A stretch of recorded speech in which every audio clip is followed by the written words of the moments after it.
আজকে আমরা the youth রিভলিউশনের উদ্যোগে এঞ্জেল চাকমার যে হত্যা হয়েছে এই হত্যার শোক প্রকাশ করার জন্য এবং হত্যাকারী যারা তাদের যাতে উপযুক্ত শাস্তি হয় তাদের প্রতি ক্ষোভ প্রকাশের জন্য আমরা এখানে উপস্থিত হয়েছি সাংবাদিক সম্মেলনে।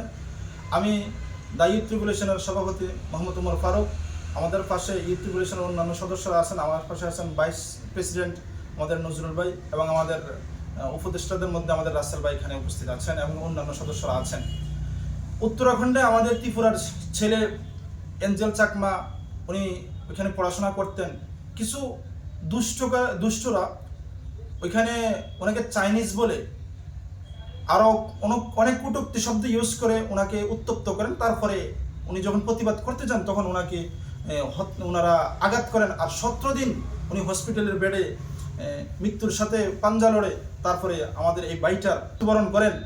আমরা তার এই মৃত্যুতে আমরা গভীর শোক প্রকাশ করছি। ওনার পরিবারের প্রতি আমরা সমবেদনা জানাই যে শুধু ওনাদের ছেলে মারা যায়নি, আমাদের রাজ্যে আমাদের একটা ভাই মারা গেছে, গোটা দেশের একটা সন্তান মারা গেছে।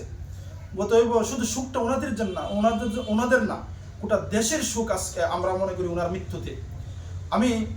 আমাদের রাজ্যের অনেক ছেলে এবং মেয়েরা রাজ্যের বাইরে পড়াশোনা করতে যান অথবা অনেকেই কর্মের জন্য অনেক স্টেটে যান যাতে কিছু রুজি করে সংসার পরিবার চালাতে পারেন। কিন্তু দুর্ভাগ্য যে আমরা এমন একটা দেশে বাস করি যে দেশে প্রতিটা সময় আমরা নিউজের মধ্যে দেখতে পাই যে কাউকে হত্যা করা হয়, ধর্মের নামে বর্ণের নামে মানুষকে হত্যা করা হচ্ছে।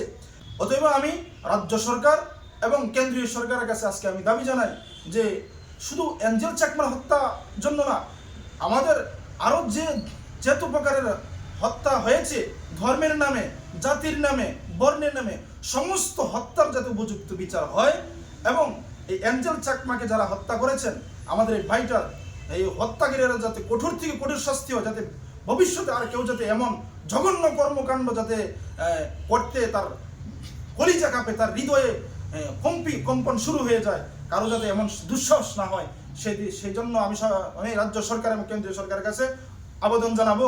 আর আমাদের কোনো ভাই বোন যাতে আমাদের কোনো মায়ের বুক যাতে খালি না হয় সেদিকটা যাতে আমরা নজর রাখি। এখন আমাদের সামনে আমাদের উপদেষ্টা কমিটির থেকে আমাদের রাসেল ভাই কিছু কথা বলবেন। আসসালামু আলাইকুম। আসলে আজকে আমরা এখানে সবাই একত্রিত হওয়ার আসল যে উদ্দেশ্য এটা হলো আমাদেরই ত্রিপুরার ছেলে এঞ্জেল চাকমা, যে ছিলেন একজন MBA স্টুডেন্ট ছিলেন, দেহরাদুনে পড়াশোনা করতেন।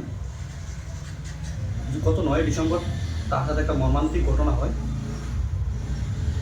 ওই ঘটনার পর তিনি বিগত প্রায় 17 দিন তার হসপিটালে ছিলেন, তারপর তিনি মৃত্যুবরণ করেন।